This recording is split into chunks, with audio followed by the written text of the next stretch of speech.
Shreya! Yes. Alright, I guess we both introduce ourselves since we have a mix of yours. Hello, my name is Mons. I'm a kangaroo. Yes. I do comfy streams. Go, your turn. My name is Neg Nasu, and I am funny purple wolf, funny purple dog. I like to. I don't know what kind of streams do I do. You sing. Funny, chaotic, cute. Yes. I mean, we technically kind of know each other in person, so if you want us to fight, we can literally fight. Yeah. Me too. On the harbor bridge. How dramatic would that be? I'll put on the rocky music. Dun. Bro, the harbor bridge has buses and cars on it. What do you mean? I'm fine. I can jump over them. That's you problem. I can't. What is this kangaroo privilege? What?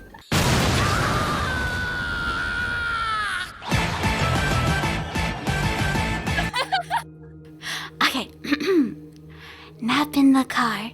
Mommy always leaves me and Daddy home on Saturday nights.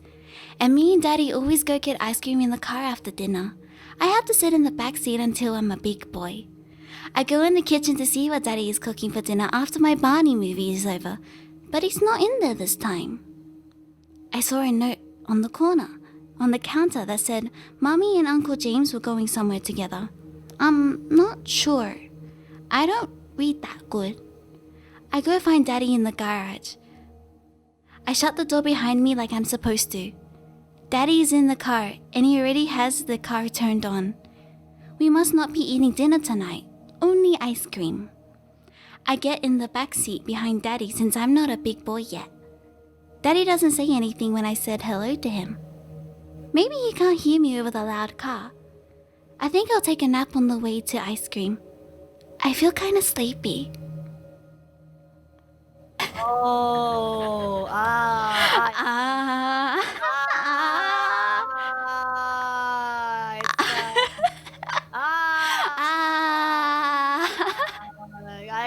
I got some news for you. Your dad, he sees some better days.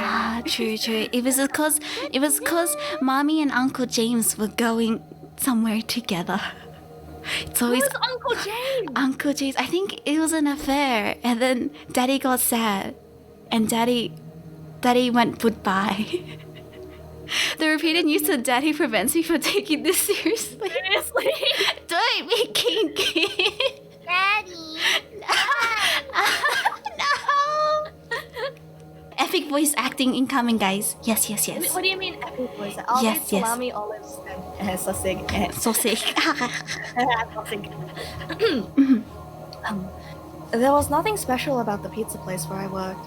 It offered you a run-of-the-mill dough, strategically covered in enough grease to trick your mind into thinking it actually tasted good. There was nothing glamorous about the job. I didn't get to make great discoveries or save lives, but it was a job that paid the bills. My rent was due tomorrow. I got clenched, reminding me of my account balance. My tips tonight would determine if I would be paying it on time or not. I barely heard the screen chime as an online order came in. One slice pizza with salami, olives, and sausages. Simple enough, I thought. I created the artery-killing monster and gave it to the delivery driver, Carl. He glanced down at the address and scoffed. 19 South Street? That's like 2 blocks away. Lazy bastard couldn't just walk over for it. Hey, delivery gets better tips. Remember, you owe me half. I said and wondered if the desperation came through in my voice. Carl turned and waved a hand in the air, like a child waving off a nagging mother trying to remind her son to wash behind his ears. He wasn't gone in 10 minutes before he was back, pizza box still in his hand. The lazy bastard didn't even answer his door. I tried calling, no answer. Split it? I eyed the pizza. As sick of it as I was, I'd barely eaten today. Yeah, sure. What was on it? Salami, olives, and sausages. Never mind, it's all yours. I shrugged and broke the seal on the box. It was a sticker that promised and lied about using only fresh ingredients. I took a bite into the first piece. It was salty. Toppings an overwhelming choice. It felt good in my stomach, filling me up more than my lunch of ramen had. As I walked home that night, the pizza wasn't setting quite as well as it had been. Too much junk, I told myself. Not enough food. My stomach turned harder when I saw the flashing lights ahead of me. Five police cars and an ambulance in front of a small house. My walking slowed as I got closer. A group of people had gathered around a police tape, warded off by the force field of yellow and black lines. I walked to the nearest group of people and motioned toward the house with a nod of my head. An old lady near me sighed. Boyfriend held his girlfriend hostage inside, snapped, and killed her when she tried to escape. God rest her soul, she was just a young thing. I looked back at the crime scene, noticing the house number between a smear of blood. My breath caught in my throat, and I struggled not to choke. My eyes watered. 19 South Street. The same house that had ordered the pizza. Salami, olives, sausage. Oh, yo, I just got it. I just got it. I just got this. I just got this. I just got Wait, it. I just got it. huh? I just got it. Wait, so he just could have saved the girl, right? No. Look at salami, olive, sausage. Look at these words. Look at the title again. And so, wait. Yeah. I got it. Oh damn. Yes. I should.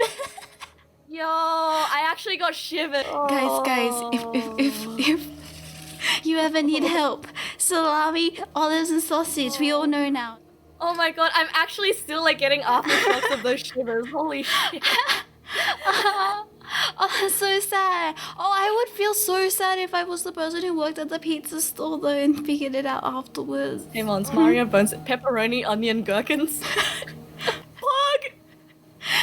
Wait, I'm pretty sure that is a pizza. That would be the stinkiest pizza, bruh. It's a pug pizza. Pog. Okay, let's read the Symmetry one. Gore disclaimer. Oh, yeah, it's pretty short. It's pretty short. Okay, Yeah. gore disclaimer. Please do not listen if you do not like gory stuff. Okay. I love Symmetry. I'm not sure exactly why, but I've loved it since I was a kid. Most children are messy and forgetful of the things, not me. I knew everything had its place, and in my room, everything was right where it belonged. My parents didn't have it. My grandparents didn't have it either. Not a single person in my family had it. I've started to referring to it as it because I truly believe it's a thing inside me. A stowaway that shouldn't be there but lives inside me. It's a need, a desire, a longing to be perfect. Perfect on both sides. As an adult, I'm at the point where I can't live my life normally. I can't keep a job. Women don't stay with me because I can't handle it. Honestly, I don't even care when they leave. They're messy and make things difficult. They roll over to my side of the bed instead of staying on their own. They leave dishes in one side of the sink but not the other. I can't work anymore, so when they leave for the day, I have to stay home and fix everything. It's a relief when they leave for good. That feeling never lasts though. Eventually, it comes back and finds something else that needs fixing. You may be asking, why would I seek out relationships to begin with if I can't stand them? Well, it's hard for me to sleep in the middle of the bed all night without moving. Other than the relationship problem, my life is pretty much in order. I say pretty much because there is one last issue that must be dealt with. You see, I have what's called heterochromia iridium, or two different colored irises. My right eye was cornflower blue, my left pale green. Both my parents have cornflower blue eyes, my siblings and cousins as well. My green eye is the broken one. It makes me unbalanced. Every time I look at myself in the mirror, it stares right back at me. It's all I think about now. Everything is in its right place, except my green little mistake. It didn't hurt at first when I dug the spoon under my eye. It didn't even hurt when it popped down and was hanging by my cheek. Was it shock that was keeping the pain away, or was it? I snipped the optic nerve and blotted the warm fluids that were streaming down my face. My vision being cut in half was the strangest sensation. What was left of the dangling flesh, I placed back in the now empty hole. I bandaged the wound, rinsed the spoon, and went to sleep. I woke up happy. I slept better than I had in years. It was finally done. I was fixed. I got out of bed and stumbled to the bathroom. My body ached and my head was on fire. I flipped the switch in the bathroom and the light was blinding.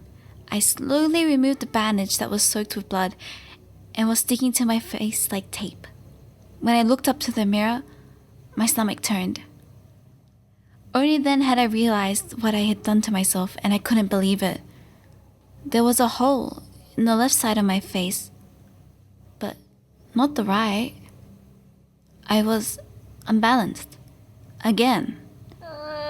It was much harder digging out the second eye.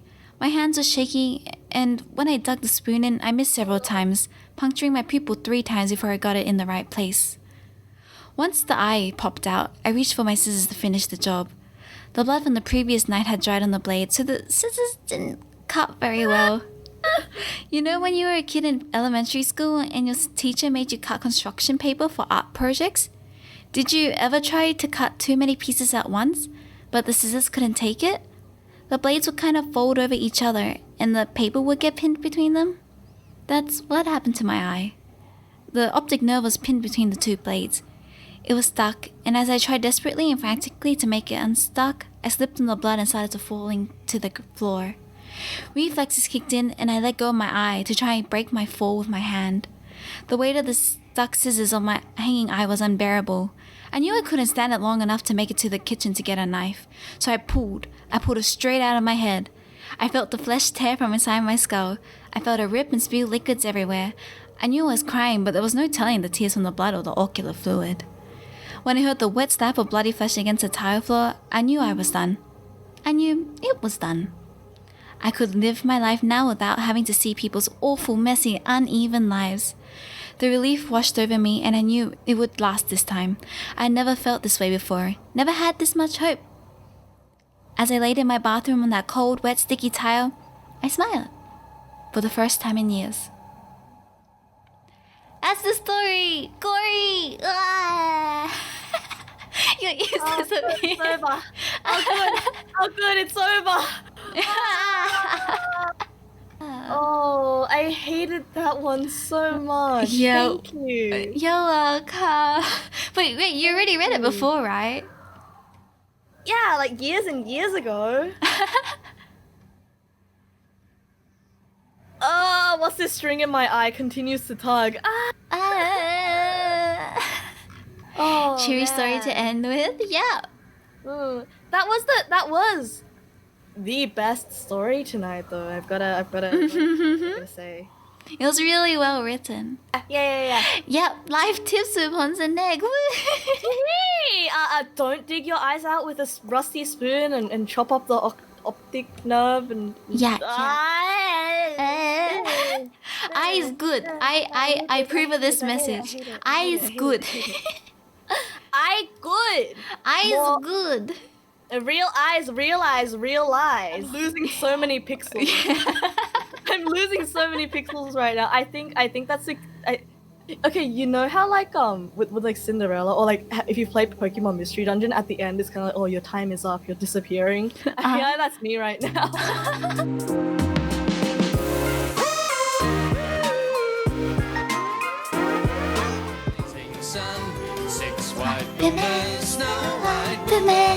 On his Australian run. Pretty soon old Santa began to feel the heat. Took his fur-lined boots